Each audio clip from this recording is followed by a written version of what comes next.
Oh yeah. Welcome back to Captain Coleslaw Outdoors with yours truly. Today I'm down on a local creek bottom looking for some pretty cool organisms associated with the late summer. More specifically, mushrooms. So every year, once the summer equinox, which is the longest day of the year, ends and the nights start to get longer, what ends up happening is there's a lot more moisture that develops in our woodlands, especially on these creek bottoms like this, where it's always humidity all year round, including the summer. But a mushroom bloom occurs every year out here, where a high diversity of mushrooms are blooming on all kinds of decomposing organic matter. In other words, dead plants, dead wood, riverbanks, creek bottoms, roots, whatever is in the environment that's material from a living thing that is decomposing, there's some kind of mushroom growing on it. And this middle of August to middle of October period, you're gonna find more types of mushrooms than at any other point of the year because of the shortening amount of daylight, which cools the temperatures down here in the summer a little bit, and the increased amount of moisture that creates. So what I wanna show you guys today is a mushroom that's actually up here in these woods. I found it the other day on a walk, and I'm gonna pick it for consuming. Now, you shouldn't do this with all mushrooms, but this is a very cool mushroom I want to highlight. So I want to show you what we're looking at, why it exists here, and then how we're going to cook it up and eat it.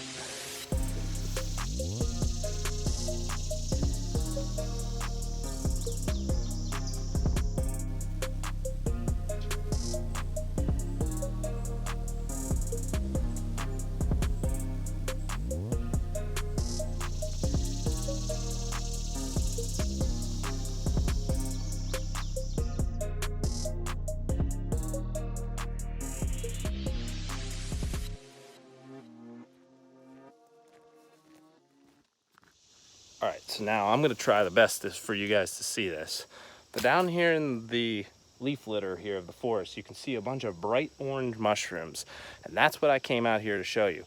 They're not big and they're not impressive from a distance, but if you find them, they are a treat. So these are smooth chanterelles. And smooth chanterelles are what we call an ectomycorrhizal mushroom species. And what that means is they form a positive symbiotic relationship with the trees in the area. So if you look up in the canopy here, it's hard to tell, these are river birch trees. And these mushrooms actually have a relationship with those river birch. So what they have are these sort of roots on them called hyphae, and they surround and coat the roots of the birch trees, and they have a relationship where they share resources with each other. It's called mutualism. The tree provides carbohydrates for the mushrooms to grow at a certain temperature. It's probably about 70 degrees soil. And the mushrooms themselves, in the late part of summer, they provide water to the trees. So the tree roots and the hyphae roots of the mushrooms, they actually swap nutrients so they can both survive here. So it's very cool that we're able to find chanterelles like these, because these ones are absolutely gorgeous and they're beautiful. So we're actually gonna pick them, and they're extremely delicious. So we're gonna take some of these home with us, and I'm gonna show you how to cook them up and make a delicious meal out of them.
Oh yeah, we're back, and it is 6 days after we picked those mushrooms off that mountainside. And today I'm going to show you how to make a grilled barbecue mushroom goose steak sandwich. It's going to blow your mind.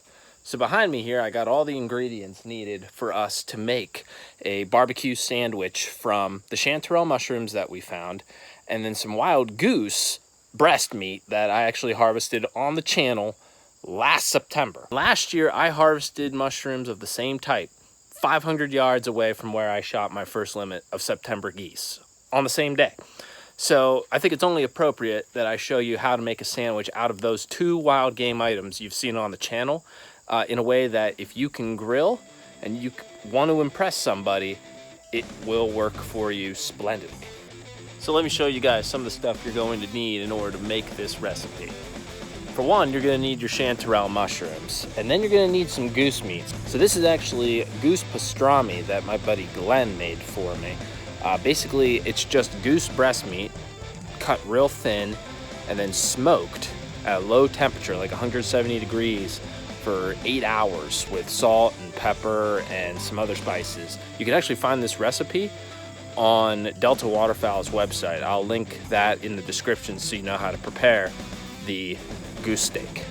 You'll need butter, you'll need cheese. Mozzarella is my favorite, but you could go provolone as well, and some salt and some pepper, and a roll to put the sandwich on. And that's really all you need. So let me show you how to make this sandwich from all these ingredients. All right, so we're gonna use a Weber grill to put this together. So once you have your charcoals lit up in a charcoal chimney, you can pour those out into the bottom of your Weber grill as such. So while we're doing this, we're actually going to throw some corn on the cob around the edges, so that'll grill for us. First thing you're going to want to do is you're going to want to take a piece of aluminum foil, and you're going to want to work that down onto the grill like this. And this is where you're going to be actually working with the mushrooms and steak together. So you're going to want to tent a piece of foil over your hot coals as such. And you want this completely open. You want the grill hot and running the whole time. That way you have a nice hot flame to work with and you're not cooking these mushrooms forever. All right, the next thing we're going to do is you're going to want to take some butter. We're going to take half a stick to start, but we'll keep the other half close by if we need it. We're going to butter up the foil. There you go. Very simply, we're going to grill the mushrooms first. So here's all those chanterelles that we were picking. We're going to grill those suckers, dump them right onto the tray, kind of spread them out. Make sure they're all getting some butter. It'll probably take about 8 minutes to grill the mushrooms up. So you want to take your time with this naturally. I've halved all my mushrooms in here so they cook a lot quicker. So you want to make sure that you're doing it quick. Things you don't want to do with mushrooms is skimp on cooking them. You don't want to get poisoned by a mushroom that's gone bad, or at the very least, if a mushroom has a worm or insects or bacteria or mold that you didn't get in your initial wash, this is your chance to redeem yourself. We'll add some salt and pepper to the mushrooms as well. We're going to flip our mushrooms around. We're going to let them really saute hard. When you're grilling like this, you definitely want to make sure you're keeping the mushrooms over top of the hot coals. You want them cooking directly.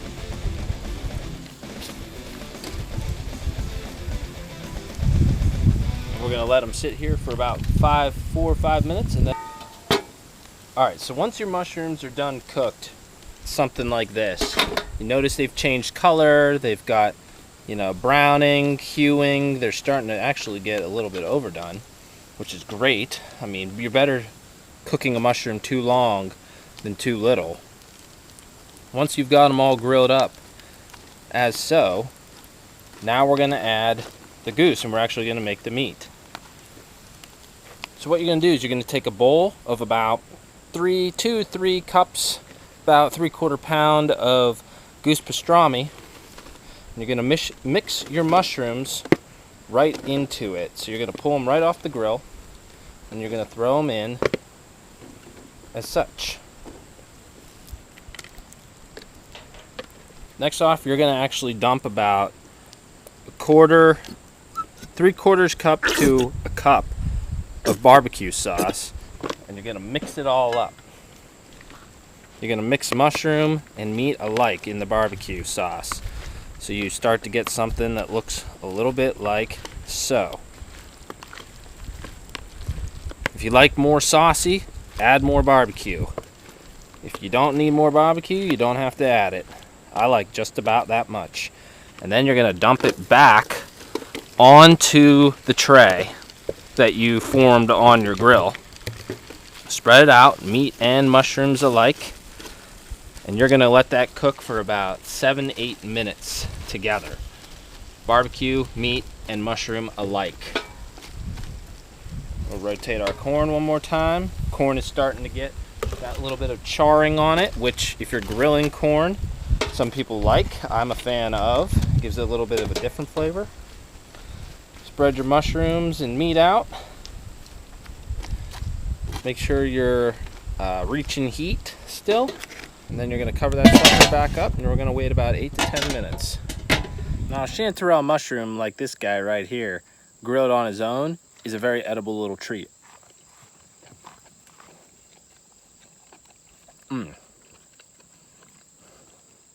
Buttery, salty, savory, and completely clean tasting. There's an earthy, clean flavor to them that's distinct. And I can eat these mushrooms because I know that they are one of the few species that you can't really mess up, and they are delicious and they're good for you. So don't eat mushrooms if you don't know what they are. If you need questions answered, just drop a comment or something at the very least, and I can give you some identification. But just because you see an orange mushroom in the woods, it does not mean it's a smooth chanterelle. There's many orange mushrooms, so make sure that you're verifying your facts before you get into it and start eating these things. I would say at the end of this, that looks pretty dang edible. So with a little melted mozzarella cheese, some buttered and salted corn, we got ourselves a mushroom steak sandwich coming from geese that fly over our state every winter, and mushrooms that grow in our woods every summer.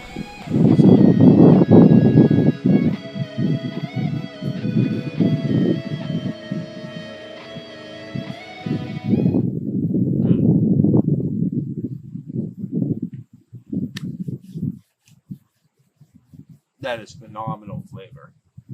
Oh my gosh. We knocked that one out of the park. Now remember, if you don't know what a mushroom is, just don't go picking mushrooms and eating them, because there are a lot of really toxic ones and ones that do look like a chanterelle. But with the right knowledge of the woods and the species that are around, a little bit of culinary skill, you can make something amazing like this for yourself. So like and subscribe. Shoot straight, stay strong, grill your catch. That's it. I'll see you guys on the next one.